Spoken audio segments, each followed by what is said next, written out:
সকাল সকাল বাড়ি চলে আসার কথা ছিল, কিন্তু এই যে বৃষ্টি মহারানী ব্যাগরা দিয়ে দিল। রাত থেকেই প্রচণ্ড বৃষ্টি পড়ছিল, সকালেও ঘুম থেকে উঠে দেখি ঝিরঝির করে বৃষ্টি পড়ছে। নিশ্চয়ই তোমরা আমার ভিডিওতে সেটা দেখতেই পাচ্ছ।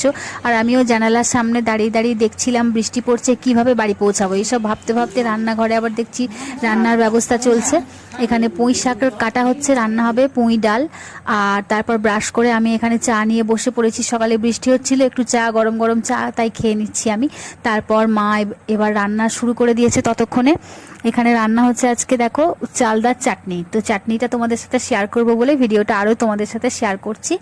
আর এখানে মা রান্না করছে। চালদাটা প্রথমে ছাড়িয়ে নিয়ে সেদ্ধ করে নিয়েছিল কুচি কুচি করে, তারপরে কড়াইতে তেল দিয়ে পাঁচফোড়ন আর শুকনো লঙ্কা দিয়ে দেখো একটু ভাজা ভাজা করে নিচ্ছে। তারপর এর মধ্যে নুন, চিনি আর অল্প একটু হলুদ দিয়ে আর জল দিয়ে সর্ষেটাকে একটু আগে থেকে গুঁড়ো করে রেখে দিয়েছিল শুকনো। তারপর দেখো একটু ফুটিয়ে নিলেই রেডি হয়ে গেল